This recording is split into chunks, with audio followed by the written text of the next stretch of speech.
Hello बच्चों, तो आप प्रश्न को देखते हैं। प्रत्येक श्रेणी के n पदों का योग ज्ञात कीजिए जिसका nवां पद दिया है 2 गुनी n माइनस 1 का होल स्क्वायर। तो दिए गए प्रश्न की मुख्य अवधारणा की बात करें तो बच्चों यहाँ पर हम देखेंगे प्रथम n प्राकृत संख्याओं का योग अर्थात समेसन n बराबर 1 से n अर्थात इसे हम लिख सकते हैं 1 + 2 + 3 plus dot dot dot plus n। तो बच्चों इसका योगफल क्या होता है? तो बच्चों देखो ये योगफल हो जाएगा n गुनी n प्लस 1 बटे में 2। इसी प्रकार प्रथम n प्राकृत संख्याओं के वर्गों का योग अर्थात बच्चों देखो यहाँ पर समेसन n बराबर 1 से n का वर्ग अर्थात यहाँ पर हम लिख सकते हैं 1 का वर्ग प्लस 2 का वर्ग प्लस 3 का वर्ग plus dot dot dot plus n का वर्ग। तो बच्चों इसका योगफल में प्राप्त हो जाएगा n गुना n प्लस 1 गुना 2 गुनी n प्लस 1 बटे में 6। इसी प्रकार हम बात करें तो बच्चों देखो समेसन n बराबर 1 से n 1 हो। तो बच्चों देखो यहाँ पर ये क्या कह रहा है? तो यहाँ से बच्चों देखो 1 plus 1 plus 1 dot dot dot dot कितने बार? तो n बार। तो बच्चों देखो इसका योगफल हमें प्राप्त हो गया n। तो इन मुख्य अवधारणा की सहायता से दिए गए प्रश्न को हम हल करेंगे। तो प्रश्न में बच्चों हमें nवां पद दिया गया है अर्थात tn हमें दिया गया है 2n माइनस 1 का होल स्क्वायर। बच्चों देखो इसे हम a माइनस b के होल स्क्वायर में तोड़ेंगे तो हम जानते हैं a माइनस b का होल स्क्वायर क्या होता है। तो a square plus b square minus 2 गुनी ए बी। तो यहाँ से हमें क्या प्राप्त हो जाएगा? तो यहाँ से देखो 2 का स्क्वायर क्या हो जाएगा 4।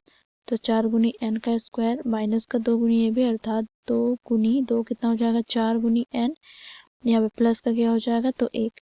तो ये हमें nवां पद प्राप्त हो गया। अब बच्चों देखो प्रश्न में बोला गया है nवें पद का योगफल हमें ज्ञात करना है अर्थात समेसन n बराबर 1 से n tn का मान ज्ञात करना है। तो यहाँ से हमें प्राप्त हो जाएगा समेसन n बराबर 1 से n यहाँ पर 4 गुनी n का वर्ग माइनस 4n प्लस 1।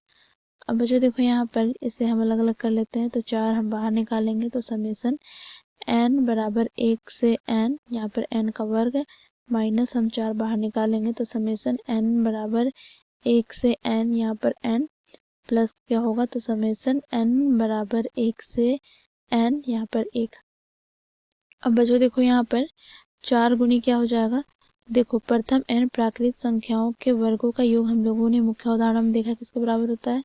तो n गुनी n प्लस 1 गुनी 2 गुनी n प्लस 1 बटे में 6 और माइनस का क्या हो जाएगा? तो 4। बच्चों देखो प्रथम n प्राकृत संख्याओं के योग किसके बराबर होता है? तो देखो यहाँ पर n गुना n प्लस 1 बटे में 2 और यहाँ पर प्लस का यहाँ पर क्या हो जाएगा? तो हम लोगों ने देखा है 1 का योग n पदों तक क्या हो जाएगा? तो n।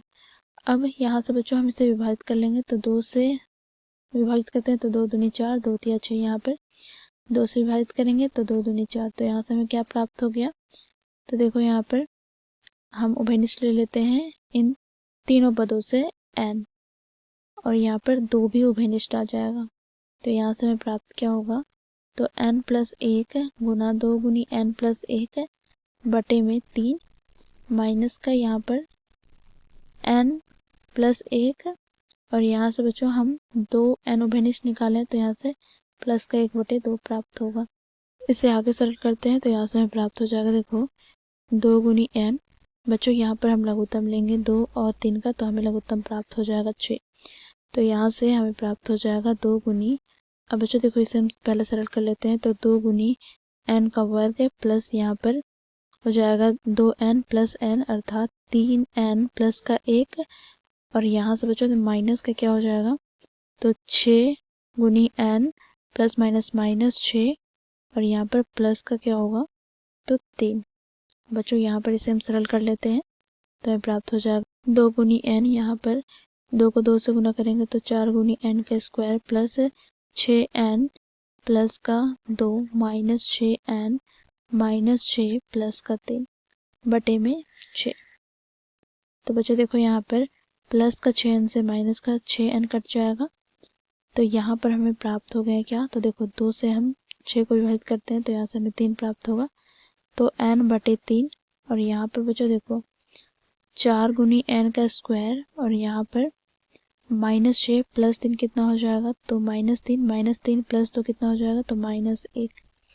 अब बच्चों देखो यहाँ पर हम सूत्र का प्रयोग करेंगे, तो यहाँ से हम जानते हैं यदि a square minus B square हो, तो बच्चों देखो इसे हम क्या लिख सकते हैं, तो a माइनस बी गुनी a प्लस बी। तो बच्चों देखो इस सूत्र का हम प्रयोग करेंगे यहाँ पर, तो यहाँ से हमें प्राप्त हो जाएगा n बटे 3। और बच्चों देखो 4 गुनी n का स्क्वायर है तो इसे हम क्या लिख सकते हैं, तो 2n का होल स्क्वायर माइनस 1 को 1 का स्क्वायर। तो देखो अब इस सूत्र का हम प्रयोग करेंगे यहाँ पर, तो n बटे 3 यहाँ से हमें प्राप्त हो जाएगा 2 गुनी n प्लस का 1 गुना 2 गुनी n माइनस का 1। तो ये हमें प्राप्त हो गया दिए गए प्रश्न में nवें पद का योगफल। तो इस प्रकार हम दिए गए प्रश्न को हल करते हैं। आशा करते हैं ये प्रश्न आप लोगों को समझ में आया होगा। धन्यवाद।